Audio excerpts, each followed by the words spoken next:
Hello everyone, welcome back to Sydney and Starlet, and if you are new here, welcome, enjoy the videos. So today, me and Sydney are going to be reading Disney's Pocahontas. Oh God.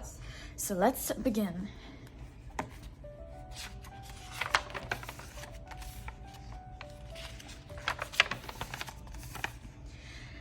At the London docks, a ship called Susan Constant was about to sail for America, the New World. The sailors said goodbye to their wives, but John Smith did not say goodbye to anyone. He lived only for adventure. Their leader, Governor Ratcliffe, arrived with his pampered dog named Percy. The greedy Ratcliffe was going to America to find gold. Soon, they were all sailing across the sea. There's the nasty Ratcliffe. John Smith became friends with Thomas, a young man who wanted to settle in America. Thomas had never been to the sea before. Thomas learns that crossing the ocean was very dangerous. During a terrible storm, he was swept overboard. "Help!" cried Thomas. "Save me!" John Smith quickly jumped into the crashing waves to save his friend. Soon, they were both safely back on board the ship. "That was refreshing," Smith joked. The brave men sailed on to the New World. But America was not a new world to the peaceful people already living there. One tribe was led by Chief Powhatan, who had a beautiful daughter named Pocahontas. Pocahontas loved to have fun. She also loved exploring the river with her animal friends. Meeko, a raccoon, was even more mischievous than his human friend. A hummingbird named Flit tried to keep them both out of trouble. One day, Pocahontas went to the enchanted glade to talk to Grandmother Willow. The magical tree was very wise. Pocahontas told Grandmother Willow her problem. "My father wants me to marry Kocoum, but Kocoum is such a serious warrior. What should I do?" "You must follow your own path," Grandmother Willow advised. "But how will I find my path?" Pocahontas asked. The wise tree answered, "You must listen with your heart." So Pocahontas listened. She listened very hard. Then she heard two words, "strange clouds." Pocahontas climbed to the top of Grandmother Willow. There were strange clouds. The clouds were the white sails of a big ship. Pocahontas ran to the river. She saw 4 pale men in a smaller boat. The men were rowing toward the shore. Pocahontas had never seen men like these before, and the sailors had never seen such a beautiful place before. John Smith couldn't wait to explore this beautiful new land. Smith jumped out of the boat. Thomas and 2 settlers named Ben and Lon tied the boat to a rock. Smith climbed a nearby tree. Pocahontas watched him. She had never seen yellow hair before. Pocahontas thought the stranger looked friendly, but she wasn't sure, so she stayed hidden. But Meeko thought the stranger might have food. He walked right up to John Smith. Smith had never seen a raccoon before. "You're a strange-looking fellow," he told Meeko. Smith reached into his bag. "Would you like a biscuit?" Meeko liked the biscuit very much. Back in the village, the rest of the tribe had already learned about the stranger's arrival. Kikata, the medicine man, said the strange men were beasts, very different from the Powhatan people. Chief Powhatan sent some warriors to watch the strangers. He told the rest of his people to stay away from them. "Let's hope the strangers do not intend to stay," he added. Powhatan didn't know that Pocahontas and Meeko were still following John Smith. Pocahontas was curious, and Meeko wanted more biscuits. John Smith had never seen such a wonderful land. America was wild and free. He stopped at a beautiful waterfall. Suddenly, Smith heard something close by. He looked around. Pocahontas hid behind the waterfall. Smith could see a figure beyond the water. He aimed his gun, ready to shoot. Pocahontas couldn't see Smith any longer. She stepped out into the open. Smith was surprised. He had expected to see a fierce warrior. Instead, he saw a beautiful girl. Pocahontas and Smith stared into each other's eyes. Meanwhile, Kocoum and the other warriors were watching the strangers. The settlers had started building a fort, and they were already digging for gold. The men cut down trees and tore up the earth. "Dig faster," greedy Governor Radcliffe ordered. When the settlers noticed the warriors, they shot at them. One of the braves was injured. Kocoum brought the injured brave back to the village. Then he told Chief Powhatan what had happened. "The strangers must be stopped," Powhatan declared. He sent a messenger to the other tribes. "We will fight the strangers together," he said. Pocahontas and John Smith were no longer strangers. Smith showed Pocahontas how to shake hands. Pocahontas remembered Grandmother Willow's words, "Listen with your heart." So Pocahontas listened.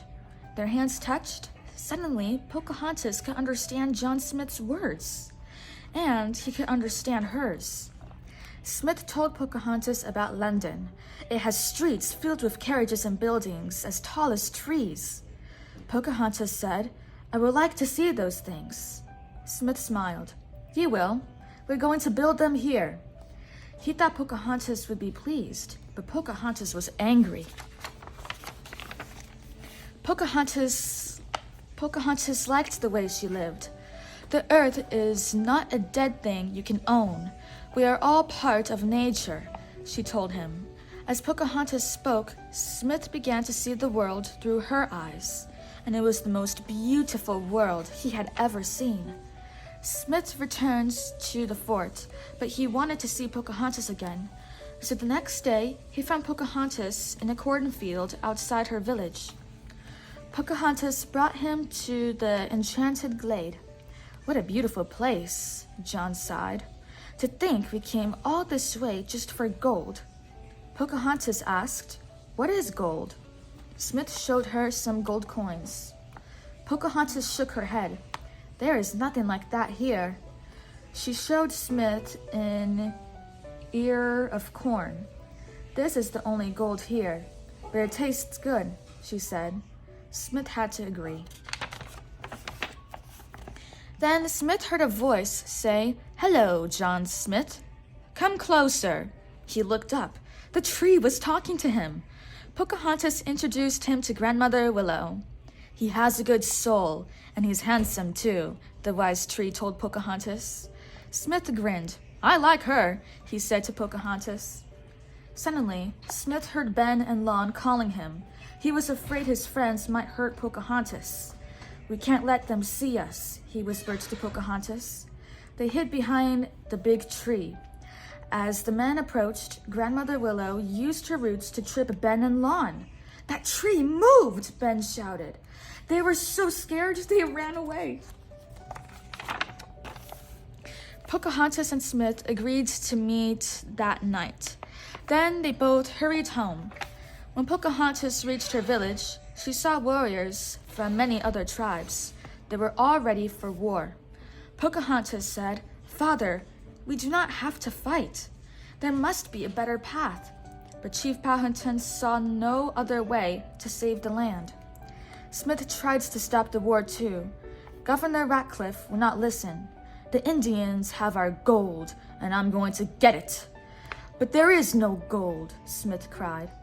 Radcliffe did not believe him. He decided to attack the Indians and seize their gold. That night, Smith met Pocahontas. They knew that somehow they had to stop the war. They kissed. Suddenly, Kocoum came rushing out of the woods. He thought the stranger would hurt Pocahontas. Pocahontas cried, "Kocoum, no!" Then someone else came out of the woods.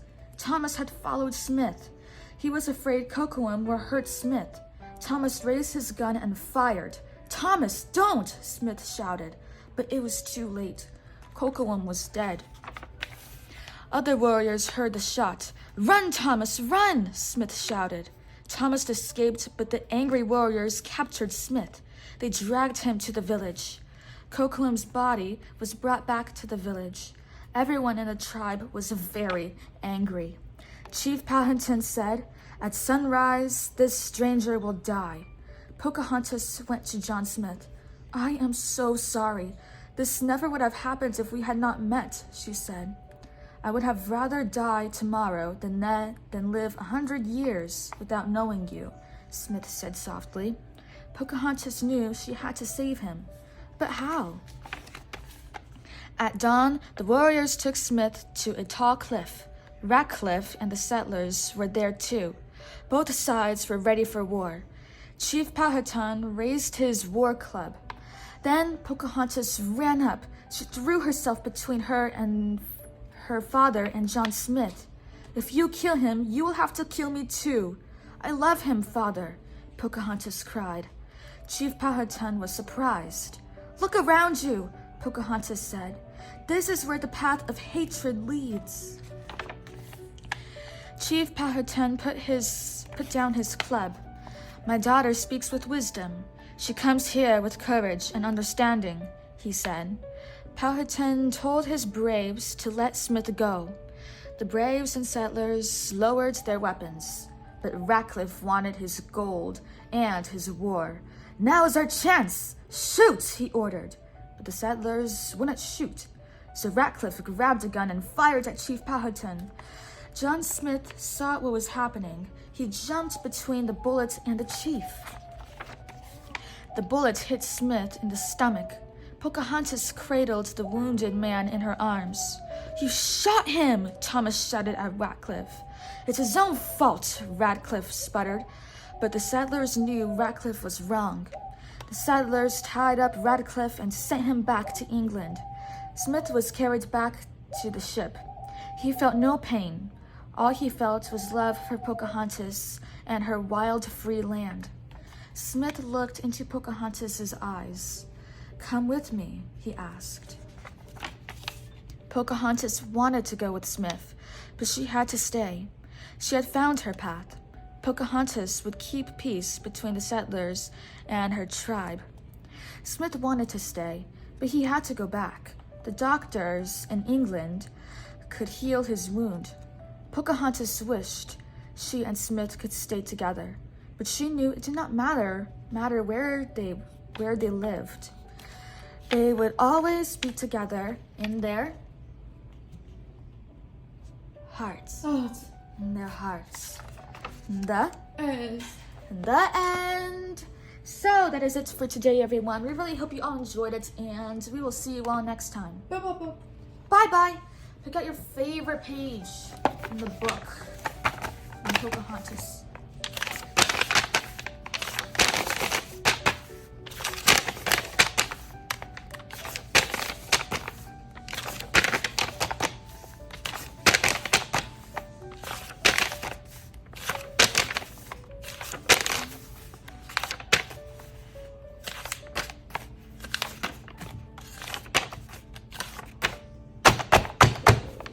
It's a very good page.